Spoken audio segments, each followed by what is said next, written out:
Good morning everybody. It's a beautiful morning here in Normandy. A lovely frosty start to the day. I'm just checking progress on my full English. I'm cooking on my lovely French enamel cast iron stove. Let's just check on the firebox. Yeah, she's going lovely. I run it on offcuts of beech from a local firm. So instead of it going to waste really, I'm using it to fuel my fire. Here we have a top oven. And down below a warming oven, and then to the right is where, if we need to, we can boil water by this tap at the bottom. Yeah, we're very pleased with this. As you can see, it's cooking lovely. 2 hot plates at the top.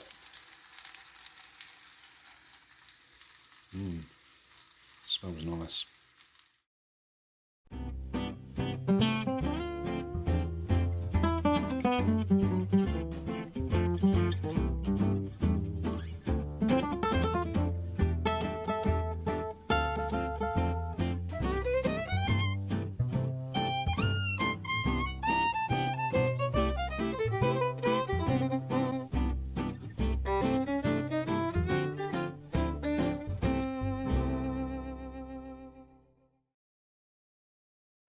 I'm just off to the local farm shop.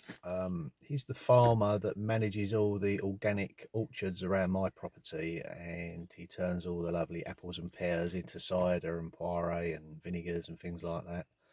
So I'm just off to his farm now, where he's got a little shop there, so hopefully he'll be open. See you then.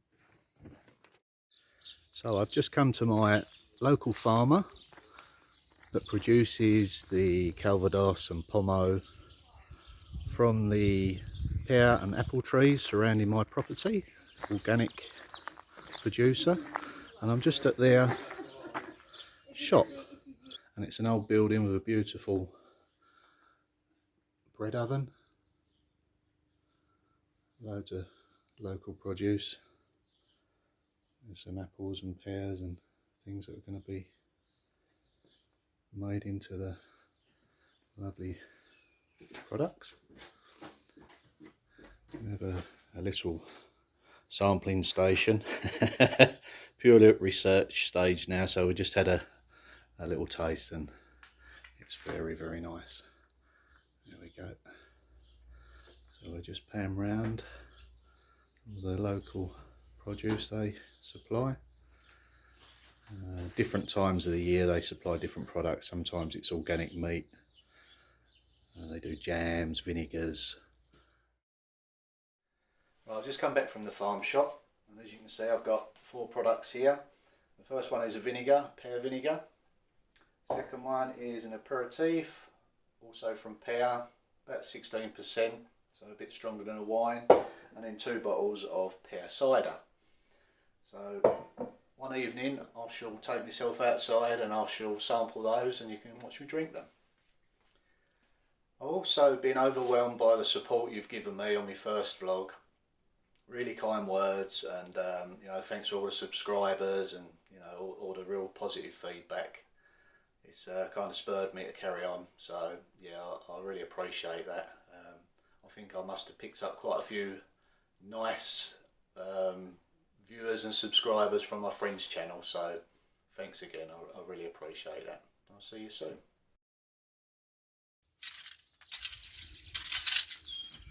Good morning everybody. Today's project is just clearing away the grass and the weeds from the front of the barn. I'm going to put a weed suppressant membrane down, top it off with gravel, and then hopefully that'll save time in the future of strimming and making a mess. So yeah, we'll get on to that. This is staying. This is a lemon balm. It smells lovely. There's the added benefit that it's nice in certain alcoholic drinks. So that's staying for future. Right, I'll get cracking.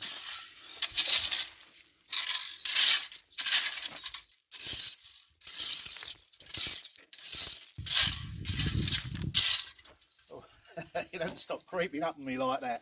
I might have been sitting down. Right, let's just get all the biggest stones up. Otherwise it will protrude up and puncture the weed liner. So we'll just get the worst up and then blind it off and then put the liner down and then on top of that.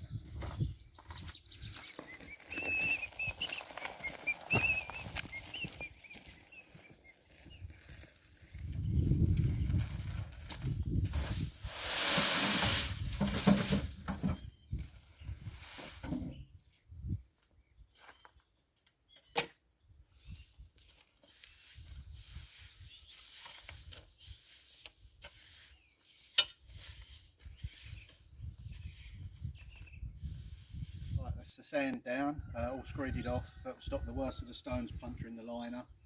We'll put the liner down soon and we'll get the gravel on top.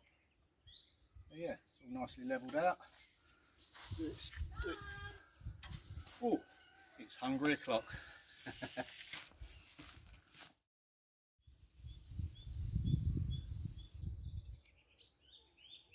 Right, so we've just picked up a tray load of stone. We're going to get that down on top of the membrane, level it off, and we'll probably have to go and get another one. So might have to do 2 trips for that. Okay, right, let's get started. If you have to overlap this membrane, you've got to sort of overlap it probably about 25 centimetres, about 8 inches thereabouts, just so no weeds can come up in between or grass or anything like that. So I think we're okay here. Do it nice and thick and that will suppress it just on the edge. As I'm unloading the stone, I knew it was a little bit weak on the back area here on the floor because it didn't have its top sheet of ply, but I trod on it and my foot went down through it. So that's going to need some attention later on. I think what I'll probably do is take off all the ply. Been putting it off for a while. Take off all the ply, knock all the old damaged stuff off, maybe give it a paint underneath and then reclad it back. Yeah, I use it quite a lot, so I can't be without it. So yeah, I'll stick another job on the list. Right, I'll just get this stone down. You might want to join me at the end. So I've just got the last off the trailer. Stone's all down now, roughly level. I'm just going to level it off with the rake and get it down nice, and then the fine sort of gritting that will bed down, and that goes really hard. It's what they put under roads and drives and things like that, so that'll go down nice and solid. Okay, let's get cracking.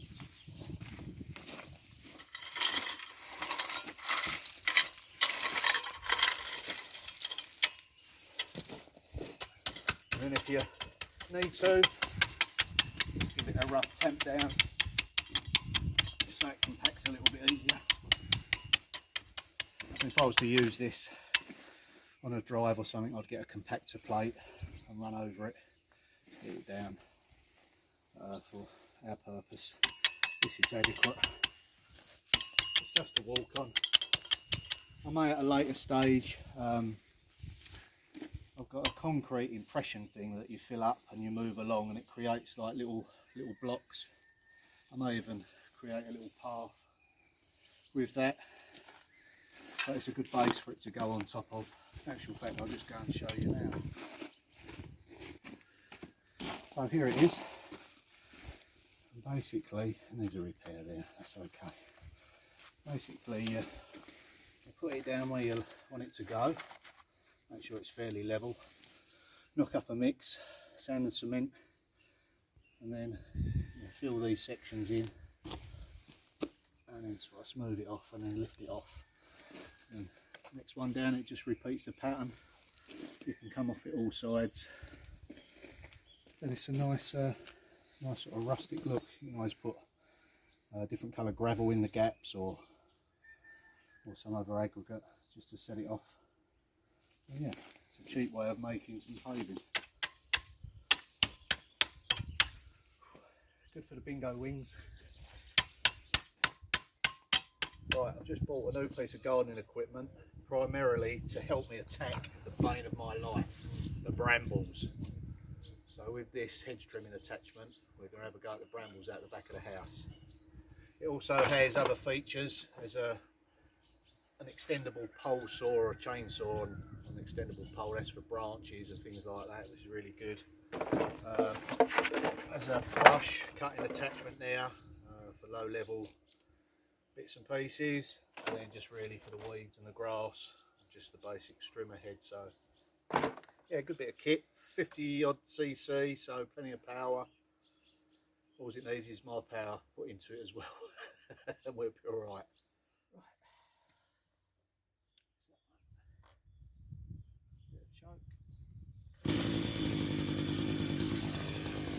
Take it for a spin.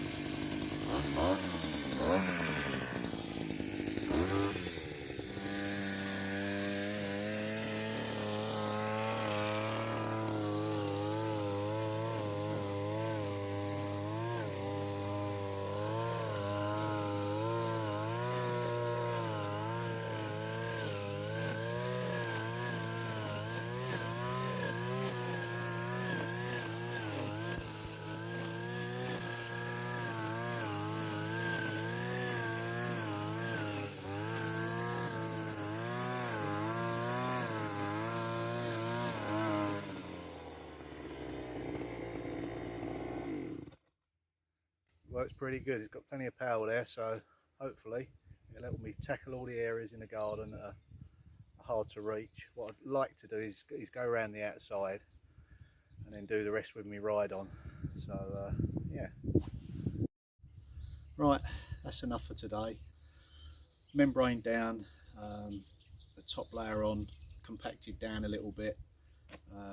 If I want to add some paving to it later on, maybe the impression with the concrete thing, we can still do that on top, or paving slab. So yeah, for today that's done, and I think I'll have a cup of tea. Bye for now.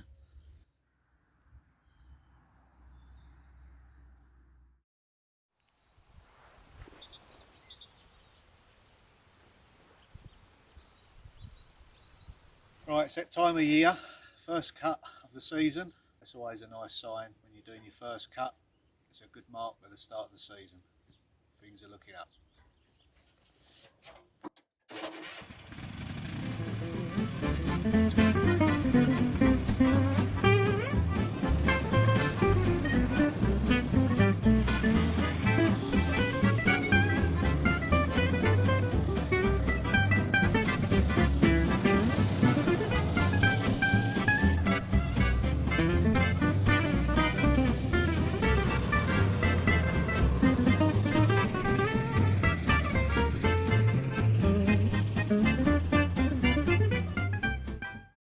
Right, I've just picked up another trailer load of stone to finish that project that I started.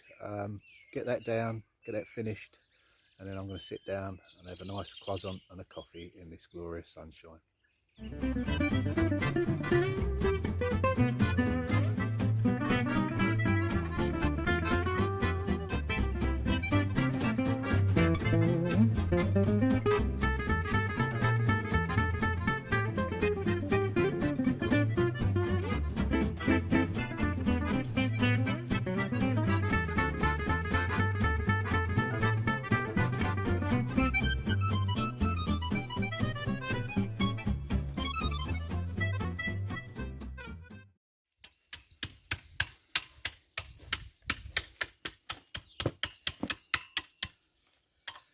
Right, I've just finished tamping this down. It's nice and level now. Hopefully it will stop all the weeds and ivy growing up the front of the house, and the membrane will stop that, so that's a job well done. This is a little dance we do once we finish. Okay, so this area here is at the front of a little house that I'm going to convert into my, what I called on the previous video, Etsy studio. Basically what that is, I've got an online shop. Obviously I've got to store my equipment and my copper and antique bits and pieces like that, so that's going to be like a workshop for me. So yeah, it needs a little bit of work. I've got to do the same across the front here, and I've just continued from that side through there. I've put a window in, there's no window in that. I've got to replace the door. I've got to move these. These are very, very heavy and old. cartwheel rims. I've since long dismantled it because it all broke away. We just burned it on fire outside. So these are going to be recycled into, not quite sure yet, maybe something in the garden. Looking at various ideas. I've got a swing in mind, like a tree swing or something, so they're still rattling around up there. Anyway, that's what these are, and I've actually got an old hay cart, a two-wheeled hay cart in the barn that's partially dismantled. It's on its side. We'll maybe come across that a bit later on. So these are going to have to be moved. Just for now, I'm just going to put them here. This here is something I picked up at an antique fair. It may go on the front over the door of my main property, attach either side of the door. And then basically, I've actually got two of those for two doors. And then this structure here, it needs welding. Would have held 3 glass panels, as you can see in here. And these brackets would have just held it at an angle, so you still get the natural sunlight through, and obviously it stops the rain hitting your door and getting wet. So that could be another future project. Needs a little bit of work, but I'm up for that, so yeah, look forward to doing that as well.